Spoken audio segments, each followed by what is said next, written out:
अस्सलाम वालेकुम व्यूअर्स, कैसे हैं आप। उम्मीद है कि सब खैरियत से होंगे। तो व्यूअर्स, जैसा कि आप देख रहे हैं कि आज हम बनाने जा रहे हैं खोए मलाई वाली कुल्फ़ी। बेहद मज़ेदार और टेस्टी और समर स्पेशल रेसिपी है। और व्यूअर्स, ये ओरिजिनल रेसिपी मैं आपके साथ शेयर करने जा रही हूँ। लाहौर की बेहद मशहूर बाबा जी की जो कुल्फ़ी हम खाते हैं बहुत शौक़ से, तो ये उसी की रेसिपी मैं आपके साथ शेयर करने जा रही हूँ। कमर्शियल रेसिपी है, आप इसका कारोबार भी कर सकते हैं। तो इतनी ज़बरदस्त और टेस्टी सी रेसिपी कि आप इसको स्किप मत कीजिएगा और वीडियो को एंड तक देखिएगा ताकि आप इस रेसिपी को खूब इंजॉय कर सकें। तो चलिए व्यूअर्स, अपनी आज की इस मज़ेदार सी रेसिपी को बनाना शुरू करते हैं। तो सबसे पहले व्यूअर्स, मैं दूध अपने पैन के अंदर डाल रही हूँ। किलो मैंने दूध लिया है, लेकिन फुल फैट मिल्क लिया है। वो मोटी मोटी बलाई इसके ऊपर आई हुई है, आप देख सकते हैं। तो इस तरह का दूध ही लेना है और इसको मैं 2-3 बॉयल आने दूंगी। चूल्हे के ऊपर रख देंगे दरमियानी सी आंच के ऊपर। और खालिश दूध लेना है, डिब्बे वाला भी बिल्कुल नहीं लेना। और ये 2-3 इलायची हैं, आप चाहें तो इसी टाइम पे ऐसे भी डाल सकते हैं, लेकिन मैं इनको थोड़ा सा बादाम पिस्तों के साथ ग्राइंड कर लूँगी। और आप देख रहे हैं कि एक बॉयल आ गया है। हल्की आंच के ऊपर रखेंगे और काफ़ी सारे हमने इसको बॉयल दिलाने हैं, तो इसलिए चूल्हे की आंच को मैंने हल्का किया हुआ है। और अब ये जो इलायची हैं बादाम और पिस्ते के साथ इनको मैंने ग्राइंड कर लिया है। इसको पहले इसलिए डालेंगे ताकि अच्छा सा फ्लेवर आ जाएगा इनकी मदद से हमारे दूध में। अब इसको थोड़ा सा मिक्स करके तो हम इसको बॉयल होने के लिए रख देंगे। इसको इतना बॉयल करेंगे कि दूध के अंदर से पानी जो होता है खालिश दूध के अंदर थोड़ा सा भी तो वो बिल्कुल खुश्क हो जाए और दूध जो है वो आधा हो जाए, कम होकर। इतना ज़्यादा हम इसको बॉयल करेंगे। और ये आप देख रहे हैं कि इसकी क्वांटिटी थोड़ी सी कम हो गई है दूध की और बहुत गाढ़ा हो गया है। तो अब इसके अंदर थोड़ी सी दूसरी चीज़ें हम शामिल करते हैं और इसको खूब जितना अच्छा हम पकाएंगे उतनी ही टेस्टी हमारी ये कुल्फ़ियाँ तैयार होंगी। और अब बस इसके अंदर मैं थोड़ी सी चीनी ऐड कर रही हूँ और साथ ही ये 1 कप ड्राई मिल्क मैंने लिया। आप चाहें तो इसकी जगह पे खोया भी ऐड कर सकते हैं। और अच्छी तरह से इसको मिक्स कर लेंगे ताकि कोई लम्स नहीं आ जाए इसके अंदर। बहुत ज़बरदस्त और टेस्टी रेसिपी है। और अगर व्यूअर्स वीडियो आपको अच्छी लगे तो ज़रूर वीडियो को लाइक किया करें। और चैनल पर नए हैं तो आपसे मेरी रिक्वेस्ट है कि ज़रूर मेरे चैनल को सब्सक्राइब कर लीजिए। और ये अच्छी तरह से इसको मैंने डिज़ोल्व कर लिया है दूध को। और इसको डालने के बाद भी इसको थोड़ा सा हम पका लेंगे। तो आप ये देख सकते हैं इसकी कितनी अच्छी सी थिकनेस आ गई है। और अब ये 1 टेबलस्पून मैं अरारोट पाउडर ले रही हूँ और इसको मैंने थोड़े से पानी के अंदर मिक्स कर लिया है। और इसको अपने इसी दूध के अंदर डाल के अच्छी तरह से पका लेंगे। इससे थोड़ी सी थिकनेस और बहुत अच्छा फ्लेवर्स आ जाएगा इसके अंदर। और अब इसको थोड़ा सा और मज़ीद पका लेंगे 10-12 मिनट के लिए। जितना अच्छा हम इसको पकाएंगे, जितनी अच्छी खुद से ही थिकनेस आएगी, तो उतना ही ये टेस्टी बनेगी हमारी कुल्फ़ियाँ।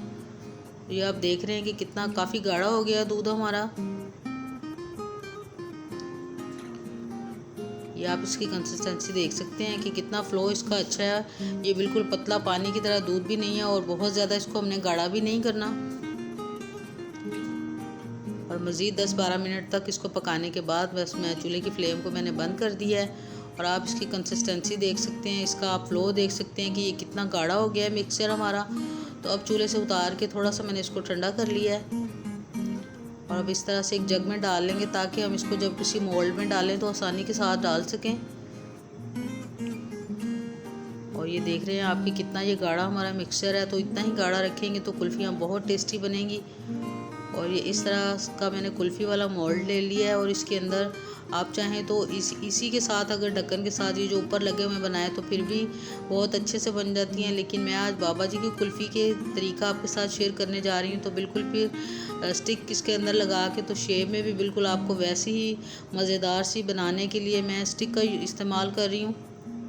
आइसक्रीम स्टिक्स वो आपको किसी भी बुक सेंटर से भी मिल जाएंगी और आसानी के साथ किसी भी ग्रोसरी स्टोर से भी आप ले सकते हैं।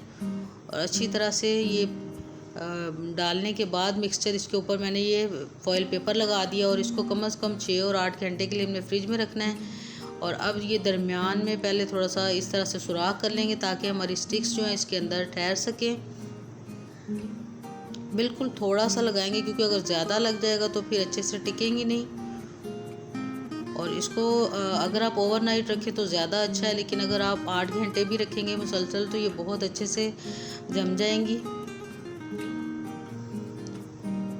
और ये आप देख रहे हैं कि किस तरह फॉइल पेपर की मदद से ये दरमियान में बिल्कुल आई हैं स्टिक्स इसकी।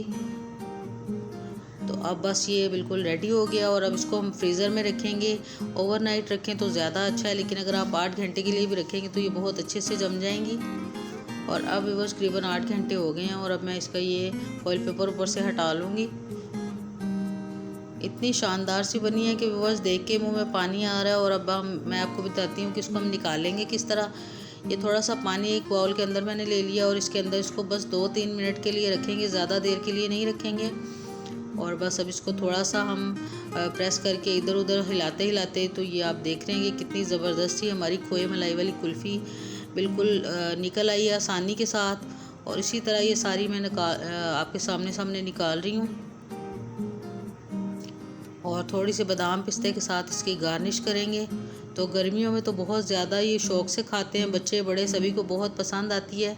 और रमज़ान में अगर आप इसको रोज़ रोज़ भी बनाना चाहें तो ये बिल्कुल आसानी के साथ आप इसको बना सकते हैं। और इतनी ज़बरदस्त और टेस्टी रेसिपी है कि आप इसको खाते खाते थकेंगे नहीं और बार बार आपका दिल चाहेगा कि आप इस रेसिपी को ट्राई करें। इतनी टेस्टी और मज़ेदार सी बनती है।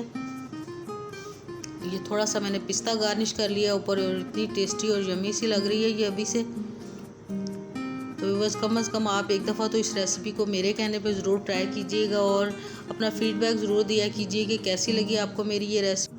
उम्मीद है कि ये ज़बरदस्त सी रेसिपी आपको ज़रूर अच्छी लगी होगी। तो व्यूअर्स वीडियो अच्छी लगे, रेसिपी आपको अच्छी लगे तो ज़रूर इसको लाइक करिएगा। चैनल पर नए हैं तो आपसे मेरी रिक्वेस्ट है कि ज़रूर मेरे चैनल को सब्सक्राइब कर लीजिए और साथ ही साइड पे लगे हुए घंटी के निशान को भी प्रेस कर लीजिएगा ताकि आपको आने वाली हर नई वीडियो का नोटिफिकेशन सबसे पहले मिले।